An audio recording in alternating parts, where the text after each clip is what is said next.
De retour à Info Rive-Sud en Montérégie, environ le quart des personnes âgées de 65 ans et plus souffrent d'une maladie du cœur ou de diabète selon les données du CIS de la Montérégie Centre.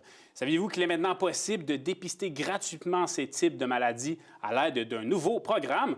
On en parle avec Geneviève Daou, directrice adjointe des soins primaires intégrés et de proximité au CIS de la Montérégie Centre. Bonjour, Mme Daou. Bonjour, ça fait plaisir d'être ici. Oui, merci de prendre le temps de venir nous parler de ce beau programme quand même qui va servir à beaucoup de gens, donc qui permet de dépister des maladies graves, maladies chroniques. Comment ça fonctionne exactement? Donc, dans le fond, c'est un service qu'on offre depuis février passé. C'est un service qu'on donne dans nos points de service locaux qui sont situés à Saint-Jean-sur-Richelieu et à Brossard. Puis comment ça fonctionne, c'est que l'usager prend rendez-vous soit Clic Santé ou via notre centrale de rendez-vous, puis il a accès direct à une infirmière qui évalue ses risques de maladies cardiovasculaires et de diabète. Donc, c'est un service gratuit, facilement accessible puis très simple.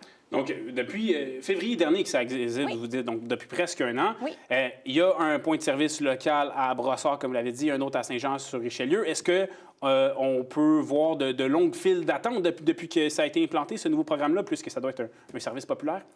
Mais oui, populaire, mais on essaie aussi beaucoup de le promouvoir actuellement, d'où ma présence ici avec vous aujourd'hui. C'est ça, c'était moins connu avant. Oui, c'est ça. Donc, c'est pas un service où on a une file d'attente. Donc, les usagers prennent rendez-vous soit sur Clic Santé ou à la centrale de rendez-vous. Donc, c'est une plage d'1 heure qui est dédiée exclusivement pour la personne. Donc, l'infirmière prend son temps, évalue l'usager, puis il n'y a pas de file d'attente. Donc, voilà, ce n'est pas des gens qui se dépêchent à y aller, c'est par prise de rendez-vous, je vois. Absolument. Vous avez dit donc rencontre d'1 heure avec une infirmière. Est-ce que c'est donc une évaluation médicale qui pourrait ressembler à celle que l'on a avec notre médecin de famille, par exemple? Oui, c'est comme une évaluation qui est faite par comme tout autre professionnel de la santé. Donc, l'infirmière s'assoit avec l'usager, discute, lui pose des questions sur ses antécédents médicaux, ses antécédents familiaux. Elle prend sa tension artérielle, va prendre sa prise de poids aussi pour calculer son indice de masse corporelle. Et par la suite, suite à son évaluation, les usagers, dans le fond, a un certain score. Puis l'infirmière, par la suite, détermine quel type d'enseignement qu'elle va lui faire au niveau de ses habitudes de vie. Puis s'il y a lieu, elle va prescrire elle-même, sans passer par un médecin ou une infirmière praticienne spécialisée, des bilans sanguins. Par la suite, l'usager retourne chez lui avec sa prescription pour les prélèvements et va dans un centre de prélèvement, fait ses prélèvements, puis l'infirmière va faire le suivi des résultats par la suite avec la personne, puis va lui donner les indications nécessaires. C'est quoi la suite, dans le fond, du plan d'action qu'ils vont déterminer ensemble. Donc, le suivi est bien clair, puis c'est pour détecter seulement, donc, diabète et maladies cardiovasculaires, oui, c'est bien ça? Donc, si l'usager fait de l'hypertension, s'il y a un risque, dans le fond, de complications au niveau des maladies cardiovasculaires, puis elle va le référer aux bonnes personnes, aux bons professionnels de la santé, selon les indications qu'elle évalue dans son échelle. C'est bien clair. Donc, est-ce que ça sert à désengorger le système de santé, un programme de la sorte? On en a parlé beaucoup dans les derniers mois avec la loi d'eau. Est-ce que ça peut être bénéfique pour cela? Bien, absolument. L'usager, dans le fond, il a accès à une infirmière de façon simplifiée, puis l'infirmière évalue ses risques. Puis c'est ça l'avantage du dépistage précoce, c'est de faire en sorte que dans les prochaines années, surtout avec la population vieillissante qu'on a, que ces personnes-là utilisent moins les services de santé. Si on les traite d'avance, voilà. Absolument, mais surtout qu'ils puissent vieillir en santé. Puis c'est ça notre objectif en tant qu'infirmière, c'est que nos usagers aillent bien puis qu'ils vieillissent en santé tout de façon à prévenir différentes maladies.